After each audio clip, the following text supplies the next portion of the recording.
뉴욕 남부지방법원 애널리사 토레스 판사가 SEC의 항소 요청을 승인하고 SEC는 리플사와 브리디 걸링하우스, 크리스 라센 등에 대한 1심 판결을 기다리지 않고 리플 XRP 판매 계약에 대한 증권성 판단을 항소법원에서 다툴 수 있게 됐다. 구독과 좋아요 부탁드립니다. 정말 징글징글합니다. 끝없이 물고 늘어지고 있죠.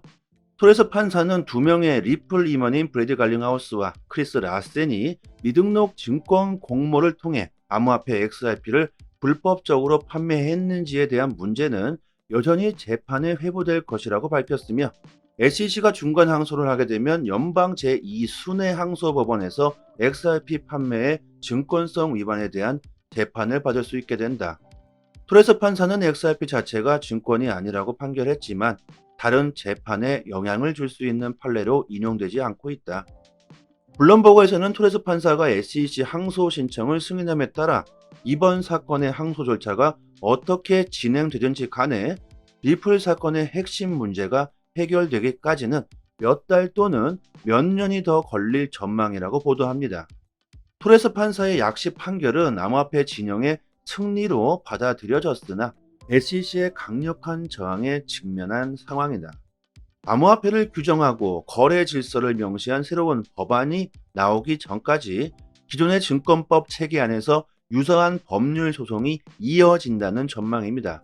미국 하원금융서비스위원회와 농업위원회는 지난달 암호화폐에 대한 규제 프레임워크를 확립하기 위한 법안을 발의했고, 이 법안은 초당적인 지지를 얻을 수 있었지만 민주당의 몇몇 의원들은 적절한 투자 보호가 부족하다며 법안 통과를 가로막고 있고, 민주당이 주도하는 상원에서 이 법안이 통과되는데 어려움을 겪고 있다고 합니다. 자, 그런데 리플 변호사 제임스 필란이 공유한 문서에 따르면 이번 SEC 항소 요청 승인은 법원이 SEC 항소를 승인했음을 결정짓는 건 아니라고 말합니다. 필란 변호사는 토레스 판사가 SEC에 신청서를 제출할 수 있도록 승인했다고 해서 법원이 기관의 항소를 승인했다는 의미는 아니다. SEC가 대심제 항소를 요청할 수 있는 허가를 받은 것이다. 마치 매스컴에서는 이미 SEC가 중간 항소를 허가받은 것처럼 보도를 하고 있다. 토레스 판사가 SEC 항소를 승인하더라도 미국 증권거래위원회 SEC는 여전히 제2순회 법원의 허가를 받아야지만 한다. 제2순회 법원까지 SEC 요청을 승인하게 된다면 그때서야 공식적으로 항소를 제기할 수 있는 것이다. SEC가 항소를 제기하기 위해 재판을 일시 중지할 것을 허가해달라고 요청했고, 예상대로 리플은 이 요청에 반대했다. 필란 변호사는 SEC 항소에 대한 정확한 상황을 설명해주고 있지만 존 디튼 변호사는 제드 라코프 판사의 판례로 인해서 법원이 SEC의 요청을 받아들일 수 있다고 예상하고 있습니다. 자, 소송 상황은 이렇고요. 악재에 악재가 겹치면서 암호화폐 전체 코인들이 대부분 하락했는데요. 중국의 위기, 헝다가 파산 신청을 하고 미국의 추가 긴축 우려와 SEC의 중간 항소까지 겹치면서 시장에 엄청난 공포를 주고 있죠. 상황이 심각하다, 또다시 엄청난 하락이 있을 것 같다. 하지만 과연 그럴까요? 경제 위기, 경기 침체는 결국 암호화폐에 낙관적인 영향을 가져다 주게 될 겁니다. 지난 영상에서 많은 설명을 드렸었죠. 과거를 돌아보면 역사가 증명해주고 있습니다. 그리고 SEC의 항소, 소송 관련 이슈가 과연 영원히 지속될 수 있을까요? 당연히 아니겠죠. 언젠가는 끝나게 될 겁니다. 리플 XRP는 미국에서 처음으로 유일하게 명확성을 얻은 코인이라는 점을 잊지 마시고요. 법원에서 항소 요청을 승인한다고 하더라도 판결이 나기 전까지는 수개월이 걸릴 수가 있고, 판결이 나기 전까지 XRP는 유일한 명확성을 가진 코인이라는 겁니다. 암호화폐 전체 코인들이 떡락을 한 것을 보면 많은 사람들이 공포에 떨고 있고 던지고 있는 것처럼 보입니다. 하지만 기관들은 전혀 다른 모습을 보여주고 있는데요. 마스터카드는 최근 리플을 새로운 CBDC 파트너로 채택합니다. 글로벌 결제 대기업 마스터카드는 중앙은행 디지털 화폐 CBDC 시장을 공략할 수 있는 방법을 모색하면서 시장에 진출하기 위해 리플과 파트너십을 맺었습니다. 마스터카드는 금융업계에서 CBDC의 중요성이 점점 더 커지고 있으며 많은 중앙은행들이 CBDC 개발 중에 있다. 앞으로 CBDC가 금융업계를 지배할 수 있는 잠재력을 가지고 있다면서 마스터카드는 CBDC 분야에서 입지를 다지려고 합니다. 마스터카드를 모르시는 분들은 없겠죠? 마스터카드는 국제 신용카드 브랜드 중 하나로 전 세계에서 사용되는 결제 시스템과 신용카드입니다. 비자와 함께 글로벌 신용카드 시장에서 엄청난 점유율을 가지고 있으며 우리들이 가지고 있는 신용카드의 마스터카드 로고를 보신 적이 있으실 겁니다. 마스터카드의 보고서에는 리플의 CBDC 플랫폼을 강조하면서 리플은 CBDC 분야에서 끊임없는 노력을 하고 있다. 리플의 최근 업적 중 하나로 팔라우 공화국과의 파트너십을 강조합니다. 마스터카드의 CBDC 파트너 계획은 리플의 CBDC 기술력과 노하우는 마스터카드에 많은 도움이 될 수 있다고 말하면서 마스터카드의 CEO인 마이클 미에바우는 트위터 X를 통해 개발 과정을 공개했습니다. 마스터카드가 CBDC 파트너 외에도 여러 중앙은행과 협력하고 있다. 마스터카드의 첫 번째 파트너로 리플이 선정된 것은 너무나 당연한 일이다. 리플이 최고라는 겁니다. 어떤 기술이든 출시하기 전에는 많은 버그와 문제점들을 테스트해야 되겠죠. 그러기 위해선 오랜 시간이 걸리게 됩니다. 리플은 그동안 수도 없는 테스트와 실험을 거치면서 CBDC에 엄청난 노하우를 쌓았는데요. 이런 리플의 노하우와 기술력은 월등하겠죠. 리플은 수많은 중앙은행들과 대형기업 기관들까지 CBDC 업계에서 중대한 역할을 하고 있고 사업 확장을 계속적으로 하고 있습니다. 마스터카드는 SEC가 중간항소 승인 신청을 한 바로 다음날 왜 리플과 파트너십을 맺었을까요? 리플의 기술력은 팩트이고 앞으로 소송이 문제가 아니다. 어떤 기업이든 리플의 기술력을 최대한 먼저 받아들이고 블록체인 기술을 빨리 받아들이지 못한다면 시장에서 뒤처질 수밖에 없다는 걸 알고 있는 거겠죠. 소송으로 인해 다른 기업들보다 뒤늦게 시장에 뛰어들게 된다면 많은 손해를 보게 될 겁니다. 비트페이, ISDA, 국제결제은행, 그리고 마스터카드까지, 그리고 곧 비자까지 합류할 수도 있겠죠. 초대형 글로벌 기업들과 기관들이 중간 항소고 뭐고 다 필요 없다. 리플의 기술력은 미래의 기술이며 혁신을 가져다 줄 것이라고 확신하면서 리플과 협력하고 있습니다. 누누이 말씀드리지만 하루 이틀 오르고 내리고 변동성 심한 코인 시장, 지금의 XRP의 가격에 연연하시지 마셨으면 좋겠습니다. 매일 나오는 이슈들을 분석해서요, 긍정적인 투자 방향 정보를 저희 톡방에서 올려드리고 있습니다. 특히 초보분들 투자 방향 못 잡으시고 흔들리시는 분들에게는 도움이 많이 되실 거고요. 변동성이 심한 시장입니다. 최신 정보는 곧 수익과 직결되는 부분이겠죠. 상단에 보이시는 전화번호로요, 문자로 숫자 1 보내주시면 빠르게 톡방 초대 링크 보내드리도록 하겠습니다. 최근 트위터를 통해 일본의 SBI 그룹에서 리플과 기타 주요 암호화폐 4종을 대상으로 한 코인 대출 프로그램을 발표했습니다. SBI VC 트레이드는 장기 암호화폐 보유자에게 제공된 토큰과 그 기간에 따라서 사용료 또는 임대료를 지급한다고 합니다. 특히 XRP는 장기 보유하시는 분들이 참 많죠. 거래소에 맡기고 이자를 받는 것도 상당히 괜찮을 것 같습니다. SBI 거래소는 18개 이상의 암호화폐에 대한 대출 서비스를 개시했지만 현재 대출 모집 대상은 5개 코인이라고 하고요. XRP, 비트코인, 도지, 스텔라로맨, 스테이블 코인, 다이가 대상이라고 합니다. 대출 가능한 5가지 코인에 모두 0.1%의 이자를 지급한다고 하고요.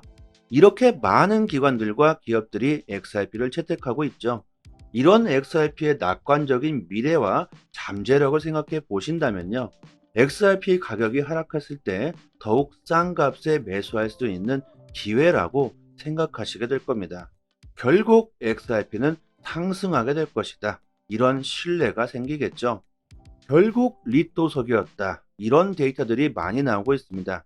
하지만 기관, 기업들은 완전히 다른 움직임을 보이고 있죠. 이게 중요합니다. 지금의 리플의 가격이 중요하지 않다는 겁니다. 멀리 보셨으면 좋겠고요. 중국 헝다그룹이 미국 뉴욕 남부지방 파산법원에 챕터 15 파산 신청을 제출했습니다. 중국의 부동산 위기라고 전 영상에서 말씀드렸었는데 결국 터져버렸습니다. 챕터 15는 국제적인 구조조정을 하는 회사들이 채권자들로부터 미국 내 자산을 보호하기 위한 것이라고 합니다. 중국 최대 주택 건설업체 중 하나인 헝다그룹은 홍콩과 케이먼 군도에서 구조조정을 진행하고 있다. 여행 부분 자회사와 T&G 홀딩스도 함께 챕터 15를 신청했다고 하는데요. 헝다그룹은 2021년 12월에 처음으로 달러 채권을 부도 처리하면서 중국의 부동산 부분에 대한 우려가 증가되고 있습니다. 중국에는 대형 부동산 개발업체 비구인 위안을 시작으로 부동산 개발업체들의 디폴트 위기가 확산되고 있죠. 부동산 시장에서 시작한 위험이 금융 경제에 전이되는 것을 막기 위해 통화 정책으로 돌아갈 가능성이 제기되면서 위안화 약세를 막기 위해 중국 주요 은행들이 달러를 팔고 위안화를 매입하는 시장 개입도 단행되고 있다고 합니다. 올 초부터 기요사키가 말한 경제 위기가 다가오고 있다는 말이 실제 벌어지고 있죠. 미국도 역시 상황은 좋지 않습니다. 금과 은, 암호화폐를 보유해야 한다고 기요사키는 말했습니다. 선택은 항상 여러분들 스스로 판단하시는 거겠죠. 절대 쉽게 리플을 던지시는 일은 없었으면 합니다. 코인 시장에서 수익을 보고 싶으신 분들은 남들보다 먼저 좋은 정보를 얻는 것이 상당히 중요합니다. 이 공시 사이트는 국내에서는 나오지 않는 정보들까지 가장 빠르게 업로드되고 있는 공시 사이트입니다. 특히 한글로 번역했을 때 가장 초보자들이 이해하기 쉽게 번역이 되고 있는 사이트이기 때문에 우리들이 영어를 몰라도 이해하기가 참 쉽습니다. 이렇게 오른쪽 버튼 누르시면 한글로 번역이 되죠. 리플뿐만이 아니라 다른 알트코인들에 대한 이슈까지 같이 확인하실 수 있습니다. 항상 팩트 기반으로 확인된 내용들만 올라오는 공시 사이트이기 때문에 정확한 투자 방향을 잡으시는데 상당히 많은 도움이 되실 겁니다. 찌라시들, 확인 안 된 정보들을 인터넷상에 너무나도 많이 돌아다니죠. 다 필요 없고요. 이런 팩트 기반 공시 사이트에서 정보를 얻으시는 게 좋겠죠. 저희 단톡방 상단에 공시 사이트 링크를 올려드렸으니까요. 상단에 보이시는 전화번호로 문자로 숫자 1 보내주시면 빠르게 단톡방 초대 링크와 같이 공시 사이트 링크도 같이 보내드리겠습니다. 그리고 믿을 수 있는 공시 사이트 또한 여기뿐만이 아니고 더 있죠. 단톡방 상단의 링크를 모두 걸어드렸으니까요. 정보 얻으시는데 어려움을 겪고 계신 분들은 본인의 PC나 핸드폰에 링크를 저장해 두시고요. 자주 찾아보셨으면 좋겠습니다. 그리고 저희 단톡방에서는 리플 말고도 알트코인들의 단기 방향 정보를 드리고 있습니다. 차트 그어놓고 줄 긋고 여기 돌파하면 여기까지 간다. 여기 이탈하면 큰일 난다. 이런 식의 식상하고 아무나 할 수 있는 내용이 아닙니다. 우리들이 좋아하는 데이터적인 정확한 분석이고요. 그래서 수익률이 굉장히 높다고 자부하고 있습니다. 급등 전 매수 타점을 잘 잡아내고 있고 저도 리플을 장기 보유하고 있지만 알트코인으로도 단기적인 수익을 보고 있습니다. 고래들의 움직임, 온체인 지표, 세력들의 거래량, 자금 이동 방향 등등 상당히 많은 분석들로 디테일하게 매수 사인이 나오고 있으니까요. 수익률이 좋은 건 당연하겠죠. 코인이건 주식이건 간에 가격으로 움직이고 있는 건 세력이나 고래들이다. 그들이 돈을 쉽게 버는 건 아주 간단합니다. 우리들보다 먼저 최신 정보를 얻을 수 있기 때문입니다. 세력들이 먼저 액션을 취하기 때문에 단기적인 투자에서는 세력들의 움직임을 관찰하는 것이 가장 중요합니다. 유튜브에서도 전문가들이 엄청나게 많습니다. 하지만 제대로 된 전문가들은 그리 많지 않습니다. 저희 단톡방 구독자님들 여기저기서 피해를 보시고 들어오신 분들이 참 많은데 지금은 여유를 찾으셨고 꾸준히 수익을 보시는 분들이 참 많습니다. 주식이든 코인이든 누군가는 손실을 봐야 누군가는 이익을 볼 수밖에 없는 먹고 먹히는 구조로 되어 있는 게 사실입니다. 돈이 되는 정보들은 정말 극소수만이 알고 있을 수밖에 없겠죠. 리플을 장기로 보유하시면서 단기적으로도 수익을 보고 싶으신 분들은 저희 단톡방에서 드리는 제대로 된 정보를 받아보시길 바랍니다. 여기까지 하겠습니다. 감사합니다. 여기서부터는 한 번 더 재생되는 영상입니다.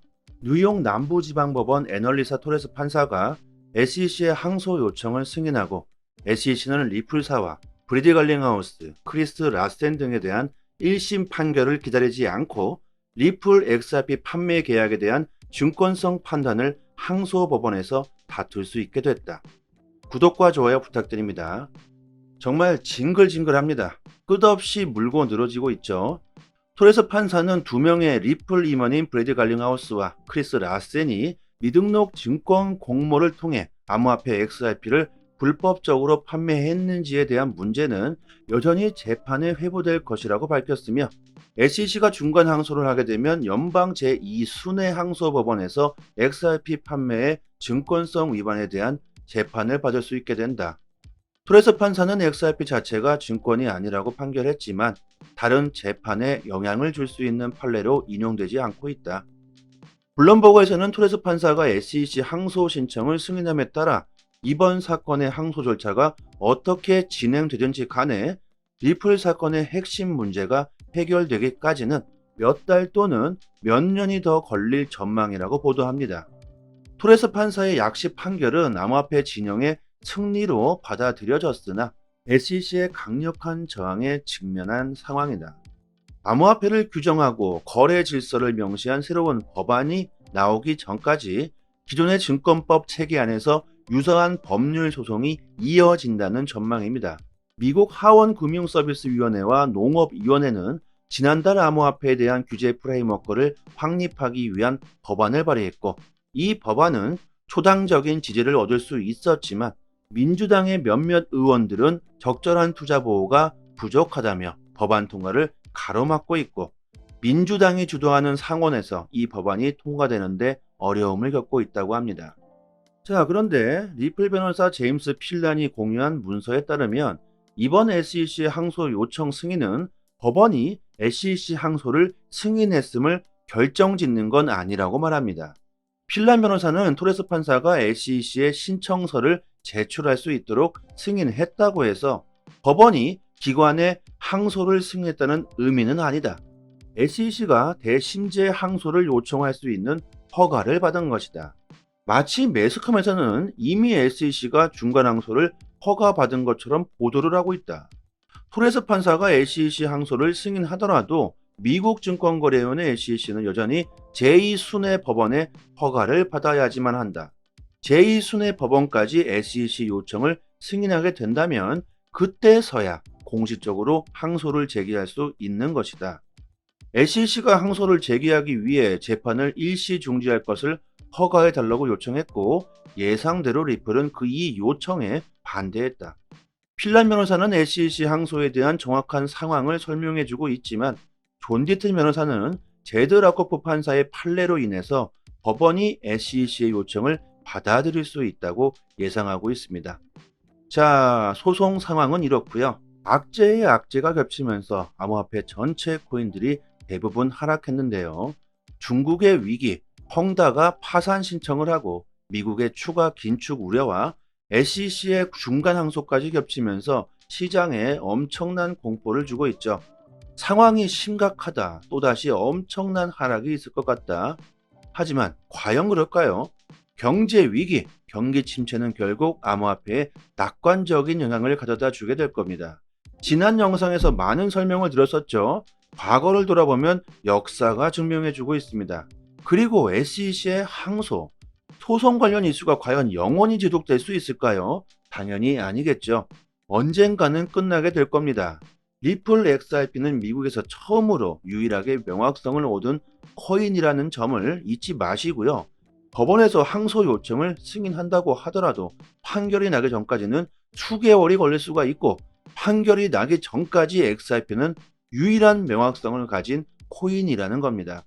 암호화폐 전체 코인들이 떡락을 한 것을 보면 많은 사람들이 공포에 떨고 있고 던지고 있는 것처럼 보입니다. 하지만 기관들은 전혀 다른 모습을 보여주고 있는데요. 마스터카드는 최근 리플을 새로운 CBDC 파트너로 채택합니다. 글로벌 결제 대기업 마스터카드는 중앙은행 디지털 화폐 CBDC 시장을 공략할 수 있는 방법을 모색하면서 시장에 진출하기 위해 리플과 파트너십을 맺었습니다. 마스터카드는 금융업계에서 CBDC의 중요성이 점점 더 커지고 있으며 많은 중앙은행들이 CBDC 개발 중에 있다. 앞으로 CBDC가 금융업계를 지배할 수 있는 잠재력을 가지고 있다면서 마스터카드는 CBDC 분야에서 입지를 다지려고 합니다. 마스터카드를 모르시는 분들은 없겠죠? 마스터카드는 국제 신용카드 브랜드 중 하나로 전 세계에서 사용되는 결제 시스템과 신용카드입니다. 비자와 함께 글로벌 신용카드 시장에서 엄청난 점유율을 가지고 있으며 우리들이 가지고 있는 신용카드에 마스터카드 로고를 보신 적이 있으실 겁니다. 마스터카드의 보고서에는 리플의 CBDC 플랫폼을 강조하면서 리플은 CBDC 분야에서 끊임없는 노력을 하고 있다. 리플의 최근 업적 중 하나로 팔라우 공화국과의 파트너십을 강조합니다. 마스터카드의 CBDC 파트너 계획은 리플의 CBDC 기술력과 노하우는 마스터카드에 많은 도움이 될 수 있다고 말하면서 마스터카드의 CEO인 마이클 미에바우는 트위터 X를 통해 개발 과정을 공개했습니다. 마스터카드가 CBDC 파트너 외에도 여러 중앙은행과 협력하고 있다. 마스터카드의 첫 번째 파트너로 리플이 선정된 것은 너무나 당연한 일이다. 리플이 최고라는 겁니다. 어떤 기술이든 출시하기 전에는 많은 버그와 문제점들을 테스트해야 되겠죠. 그러기 위해선 오랜 시간이 걸리게 됩니다. 리플은 그동안 수도 없는 테스트와 실험을 거치면서 CBDC에 엄청난 노하우를 쌓았는데요. 이런 리플의 노하우와 기술력은 월등하겠죠. 리플은 수많은 중앙은행들과 대형기업 기관들까지 CBDC 업계에서 중대한 역할을 하고 있고 사업 확장을 계속적으로 하고 있습니다. 마스터카드는 SEC가 중간항소 승인 신청을 한 바로 다음날 왜 리플과 파트너십을 맺었을까요? 리플의 기술력은 팩트이고 앞으로 소송이 문제가 아니다. 어떤 기업이든 리플의 기술력을 최대한 먼저 받아들이고 블록체인 기술을 빨리 받아들이지 못한다면 시장에서 뒤처질 수밖에 없다는 걸 알고 있는 거겠죠. 소송으로 인해 다른 기업들보다 뒤늦게 시장에 뛰어들게 된다면 많은 손해를 보게 될 겁니다. 비트페이, ISDA, 국제결제은행, 그리고 마스터카드까지, 그리고 곧 비자까지 합류할 수도 있겠죠. 초대형 글로벌 기업들과 기관들이 중간 항소고 뭐고 다 필요 없다. 리플의 기술력은 미래의 기술이며 혁신을 가져다 줄 것이라고 확신하면서 리플과 협력하고 있습니다. 누누이 말씀드리지만 하루 이틀 오르고 내리고 변동성 심한 코인 시장, 지금의 XRP의 가격에 연연하시지 마셨으면 좋겠습니다. 매일 나오는 이슈들을 분석해서요, 긍정적인 투자 방향 정보를 저희 톡방에서 올려드리고 있습니다. 특히 초보분들 투자 방향 못 잡으시고 흔들리시는 분들에게는 도움이 많이 되실 거고요. 변동성이 심한 시장입니다. 최신 정보는 곧 수익과 직결되는 부분이겠죠. 상단에 보이시는 전화번호로요, 문자로 숫자 1 보내주시면 빠르게 톡방 초대 링크 보내드리도록 하겠습니다. 최근 트위터를 통해 일본의 SBI 그룹에서 리플과 기타 주요 암호화폐 4종을 대상으로 한 코인 대출 프로그램을 발표했습니다. SBI VC 트레이드는 장기 암호화폐 보유자에게 제공된 토큰과 그 기간에 따라서 사용료 또는 임대료를 지급한다고 합니다. 특히 XRP는 장기 보유 하시는 분들이 참 많죠. 거래소에 맡기고 이자를 받는 것도 상당히 괜찮을 것 같습니다.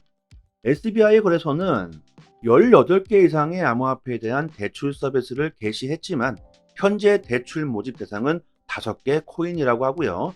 XRP, 비트코인, 도지, 스텔라로맨, 스테이블 코인, 다이가 대상이라고 합니다. 대출 가능한 5가지 코인에 모두 0.1%의 이자를 지급한다고 하고요. 이렇게 많은 기관들과 기업들이 XRP를 채택하고 있죠. 이런 XRP의 낙관적인 미래와 잠재력을 생각해 보신다면요, XRP 가격이 하락했을 때 더욱 싼 값에 매수할 수 있는 기회라고 생각하시게 될 겁니다. 결국 XRP는 상승하게 될 것이다. 이런 신뢰가 생기겠죠. 결국 리또석이었다. 이런 데이터들이 많이 나오고 있습니다. 하지만 기관, 기업들은 완전히 다른 움직임을 보이고 있죠. 이게 중요합니다. 지금의 리플의 가격이 중요하지 않다는 겁니다. 멀리 보셨으면 좋겠고요. 중국 헝다그룹이 미국 뉴욕 남부지방 파산법원에 챕터 15 파산 신청을 제출했습니다. 중국의 부동산 위기라고 전 영상에서 말씀드렸었는데 결국 터져버렸습니다. 챕터 15는 국제적인 구조조정을 하는 회사들이 채권자들로부터 미국 내 자산을 보호하기 위한 것이라고 합니다. 중국 최대 주택 건설업체 중 하나인 헝다그룹은 홍콩과 케이먼 군도에서 구조조정을 진행하고 있다. 여행 부분 자회사와 T&G 홀딩스도 함께 챕터 15를 신청했다고 하는데요. 헝다그룹은 2021년 12월에 처음으로 달러 채권을 부도 처리하면서 중국의 부동산 부분에 대한 우려가 증가되고 있습니다. 중국에는 대형 부동산 개발업체 비구인 위안을 시작으로 부동산 개발업체들의 디폴트 위기가 확산되고 있죠. 부동산 시장에서 시작한 위험이 금융 경제에 전이되는 것을 막기 위해 통화 정책으로 돌아갈 가능성이 제기되면서 위안화 약세를 막기 위해 중국 주요 은행들이 달러를 팔고 위안화를 매입하는 시장 개입도 단행되고 있다고 합니다. 올 초부터 기요사키가 말한 경제 위기가 다가오고 있다는 말이 실제 벌어지고 있죠. 미국도 역시 상황은 좋지 않습니다. 금과 은, 암호화폐를 보유해야 한다고 기요사키는 말했습니다. 선택은 항상 여러분들 스스로 판단하시는 거겠죠. 절대 쉽게 리플을 던지시는 일은 없었으면 합니다. 코인 시장에서 수익을 보고 싶으신 분들은 남들보다 먼저 좋은 정보를 얻는 것이 상당히 중요합니다. 이 공시 사이트는 국내에서는 나오지 않는 정보들까지 가장 빠르게 업로드되고 있는 공시 사이트입니다. 특히 한글로 번역했을 때 가장 초보자들이 이해하기 쉽게 번역이 되고 있는 사이트이기 때문에 우리들이 영어를 몰라도 이해하기가 참 쉽습니다. 이렇게 오른쪽 버튼 누르시면 한글로 번역이 되죠. 리플뿐만이 아니라 다른 알트코인들에 대한 이슈까지 같이 확인하실 수 있습니다. 항상 팩트 기반으로 확인된 내용들만 올라오는 공시 사이트이기 때문에 정확한 투자 방향을 잡으시는데 상당히 많은 도움이 되실 겁니다. 찌라시들, 확인 안 된 정보들을 인터넷상에 너무나도 많이 돌아다니죠. 다 필요 없고요. 이런 팩트 기반 공시 사이트에서 정보를 얻으시는 게 좋겠죠. 저희 단톡방 상단에 공시 사이트 링크를 올려드렸으니까요. 상단에 보이시는 전화번호로 문자로 숫자 1 보내주시면 빠르게 단톡방 초대 링크와 같이 공시 사이트 링크도 같이 보내드리겠습니다. 그리고 믿을 수 있는 공시 사이트 또한 여기뿐만이 아니고 더 있죠. 단톡방 상단의 링크를 모두 걸어드렸으니까요. 정보 얻으시는데 어려움을 겪고 계신 분들은 본인의 PC나 핸드폰에 링크를 저장해 두시고요. 자주 찾아보셨으면 좋겠습니다. 그리고 저희 단톡방에서는 리플 말고도 알트코인들의 단기 방향 정보를 드리고 있습니다. 차트 그어놓고 줄 긋고 여기 돌파하면 여기까지 간다. 여기 이탈하면 큰일 난다. 이런 식의 식상하고 아무나 할 수 있는 내용이 아닙니다. 우리들이 좋아하는 데이터적인 정확한 분석이고요. 그래서 수익률이 굉장히 높다고 자부하고 있습니다. 급등 전 매수 타점을 잘 잡아내고 있고 저도 리플을 장기 보유하고 있지만 알트코인으로도 단기적인 수익을 보고 있습니다. 고래들의 움직임, 온체인 지표, 세력들의 거래량, 자금 이동 방향 등등 상당히 많은 분석들로 디테일하게 매수 사인이 나오고 있으니까요. 수익률이 좋은 건 당연하겠죠. 코인이건 주식이건 간에 가격으로 움직이고 있는 건 세력이나 고래들이다. 그들이 돈을 쉽게 버는 건 아주 간단합니다. 우리들보다 먼저 최신 정보를 얻을 수 있기 때문입니다. 세력들이 먼저 액션을 취하기 때문에 단기적인 투자에서는 세력들의 움직임을 관찰하는 것이 가장 중요합니다. 유튜브에서도 전문가들이 엄청나게 많습니다. 하지만 제대로 된 전문가들은 그리 많지 않습니다. 저희 단톡방 구독자님들 여기저기서 피해를 보시고 들어오신 분들이 참 많은데 지금은 여유를 찾으셨고 꾸준히 수익을 보시는 분들이 참 많습니다. 주식이든 코인이든 누군가는 손실을 봐야 누군가는 이익을 볼 수밖에 없는 먹고 먹히는 구조로 되어 있는 게 사실입니다. 돈이 되는 정보들은 정말 극소수만이 알고 있을 수밖에 없겠죠. 리플을 장기로 보유하시면서 단기적으로도 수익을 보고 싶으신 분들은 저희 단톡방에서 드리는 제대로 된 정보를 받아보시길 바랍니다. 여기까지 하겠습니다. 감사합니다. 여기서부터는 한 번 더 재생되는 영상입니다.